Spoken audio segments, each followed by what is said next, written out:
Hai semua, kembali lagi kita mempelajari matematika. Kali ini kita akan membahas menentukan pecahan senilai dengan cara perkalian dan pembagian. Nah, siapkan buku kamu dan ikuti penjelasan berikut. Oke? Nah, anak-anak semua, hari ini kita akan memasuki pelajaran mengenai menentukan pecahan senilai dengan perkalian dan pembagian. Oke? Karena dia harus menggunakan perkalian, maka kamu harus sudah menguasai yang namanya perkalian dasar. Kuasailah perkalian dasar dengan teknik apapun, karena itu akan membuat kamu mudah di dalam matematika. Apabila belum menguasai perkalian dasar, kamu boleh tonton kembali teknik menguasai perkalian di video pertama. Oke, kita kembali ke pembahasan kita mengenai menentukan pecahan senilai dengan perkalian dan pembagian. Misal, ada sebuah pecahan, kita sebutlah A per B. A ini adalah pembilang, dan ini disebut sebagai penyebut. Oke? Nah, nulisnya ini agak jelek karena dipakai pointer menulisnya. Oke, pembilang dan penyebut sebuah pecahan. Nah, apabila A per B, pembilang dan penyebutnya itu kita kalikan dengan yang namanya suatu bilangan yang sama atau kita bagikan dengan suatu bilangan yang sama, itu bisa menghasilkan pecahan yang senilai dengan pecahan yang pertama. Asalkan jangan kamu kalikan atau kamu bagikan dengan 0. Sampai di situ paham?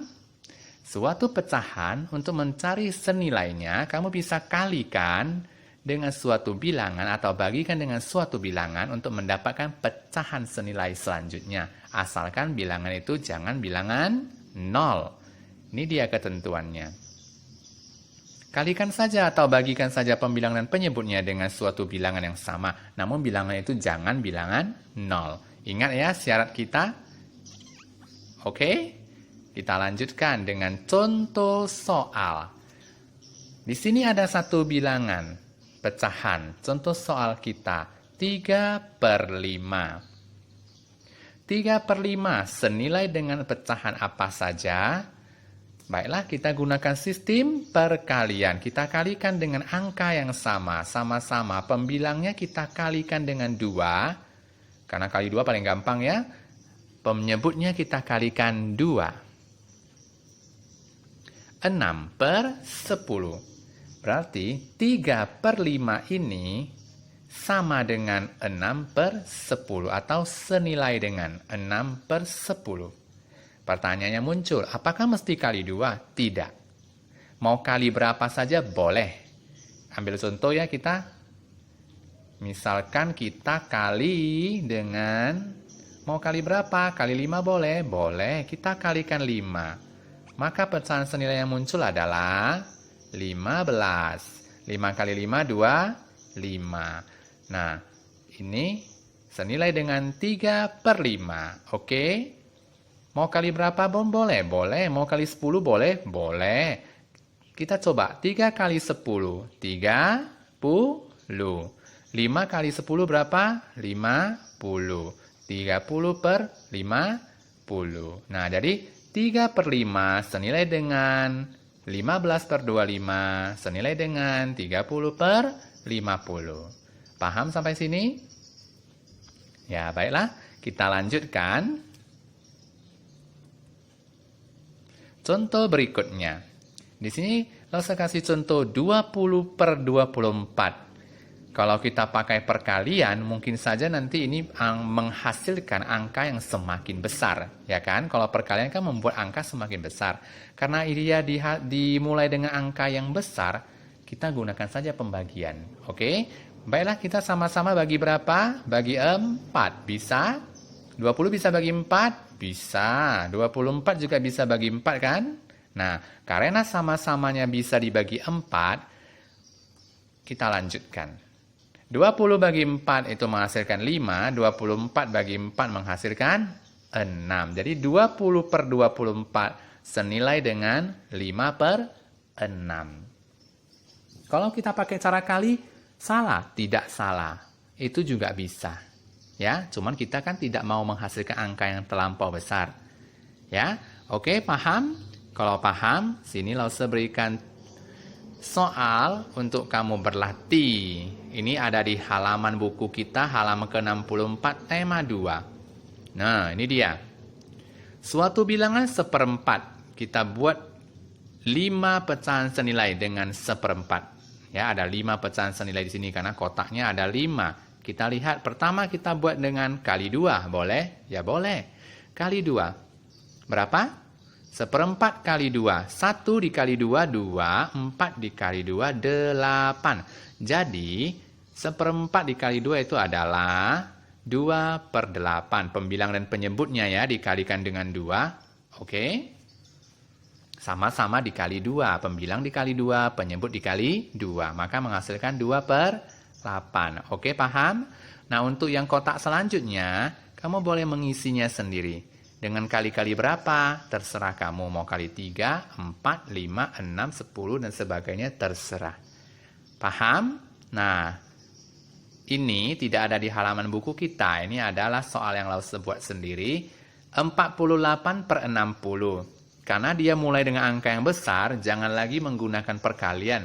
Sebab nanti akan menghasilkan angka selanjutnya yang makin besar. Kamu nanti akan bingung kalau angkanya semakin besar, ya kan? Nah, kalau seperti ini soalnya, gunakanlah pembagian saja. Sama-sama kita bagi 2. 48 bagi 2. Berapa? 24. 60 bagi 2, berapa? Itu adalah 30. Jadi, 48/60 kalau sama-sama dibagikan 2, pembilang dan penyebutnya, menghasilkan 24/30. Untuk yang selanjutnya mau bagi berapa? Terserah. Yang penting pembilang dan penyebutnya bisa dibagikan dengan angka yang ada, yang kamu mau. Oke, 48/60 kita bagi 3 boleh? Boleh, karena 48 bagi 3 juga bisa, 60 bagi 3 juga bisa. Di sini kita mau pakai yang bagi 3 juga boleh. Ya, karena sama-sama bisa dibagi 3. Harus yang sama-sama bisa, pembilang dan penyebutnya sama-sama bisa dibagi dengan angka. Suatu bilangan yang kita gunakan sebagai pembaginya. Oke? Oke semua? Kamu sudah berlatih tadi menghitung, menentukan pecahan senilai dengan perkalian dan pembagian yang ada di dalam tabel pada halaman buku kita di tema 2. Ya. Nah, sekarang ini ada lagi contoh soal cerita. Ini sih soalnya diambil dari halaman 11 nomor 3. Ini soalnya sudah ada di buku paket kita. Silakan kamu lihat dari sana. Ya, soalnya di halaman 11 nomor 3 buku paket matematika. Di sini saya akan menjelaskan cara jawabnya. Sebuah melon dibagi menjadi 8 bagian. Kemudian diberikan kepada Lani 1/8 bagian. Kepada Lani 1/8 bagian. Tulislah 3 macam bentuk pecahan yang senilai dengan 1/8. 3 macam bentuk pecahan. Oke. 1, 2, 3. Oke. Kita kalikan dengan berapa dulu? Kita kali 2 saja dulu supaya lebih mudah. 1 kali 2, 2. 8 kali 2, 16. Oke, 1/8-nya kita kali berapa lagi? Kali 3 boleh? Boleh. 1 kali 3, 3. 8 kali 3, 24. Oke, dapat? Nah, di sini kali berapa? Kali 5 boleh? Boleh. 1 kali 5, 5. 8 kali 5, 40. Jadi sudah ada 3 pecahan yang senilai dengan 1/8. Oke, boleh dituliskan nanti pembahasannya di buku catatan kita. Oke, nah ada soal selanjutnya yaitu soal nomor 4 di halaman 11. Ini dia soalnya. Nah, Arman memperoleh sebuah kue dari ibu. Arman membagi kue itu menjadi 6 potong yang sama besar. kue itu dimakan sebanyak 3 potong. Berapa bagiankah kue yang sudah dimakan? Tuliskan 3 macam bentuk pecahan yang senilai dengan jawabanmu. Nah, coba kamu berpikir bagaimana cara untuk menyelesaikan soal seperti ini. Ya, Arman memperoleh sebuah kue dari ibu. Arman akan memotongnya jadi 6 potong yang sama besar.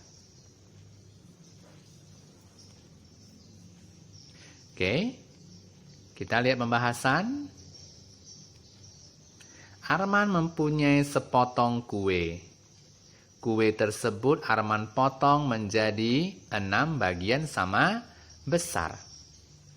Kue itu akan dibagikan kepada temannya. Kue itu dimakan sebanyak 3 potong. Kita buat 3 potong yang dimakan oleh kawannya. Berapa bagian kue yang sudah dimakan? Bagian yang sudah dimakan adalah 3/6. 3/6 ini disebutlah setengah. Sama-sama dibagi 3. 3 bagi 3, 1. 6 bagi 3, 2. Jadi kue itu dimakan sebanyak 3 potong. Berapa bagian kue yang sudah dimakan? 3 potong itu adalah 3/6 atau setengah bagian yang sudah dimakan. Oke, jawaban pertama sudah dapat setengah bagian. Jawaban kedua, tuliskanlah 3 macam bentuk pecahan yang senilai dengan jawabanmu. Kita tulis 3 bentuk pecahan yang senilai dengan jawaban kita yang ini. Oke, jawaban kita adalah tadi 3/6. Senilai dengan setengah. Tuliskan lagi, tuliskan lagi. Sampai ada 3 macam bentuk pecahan yang senilai. Bolehkah kita kali 2 dari setengah atau dari 3/6? Boleh. 3 kali 2, 6. 6 kali 2, 12. Kita kali 3 boleh, dari 3/6? Boleh. 3 kali 3, 9. 6 kali 3, 18. Jadi kita sudah dapat kedua jawaban tersebut. Yang dimakan adalah 3/6 bagian. Dengan pecahan yang senilainya adalah setengah, 6/12 dan 9/18. Oke. Nah, langsung sudah contohkan 2 soal. Dan untuk soal yang kelima, soal yang nomor 5, halaman 11, itu boleh kamu kerjakan sendiri. Ayo mencoba soal nomor 5, halaman 11. Oke, setelah kamu mencobanya, langsung berikan waktu beberapa menit untuk mencobanya. Lebih kurang 15 menit untuk menyelesaikannya. Nanti langsung akan kirimkan pembahasannya. Untuk kamu cocokkan apakah jawabanmu itu benar atau salah. Oke, silakan kamu mencoba dan silakan kamu berlatih untuk soal nomor 5 di halaman 11.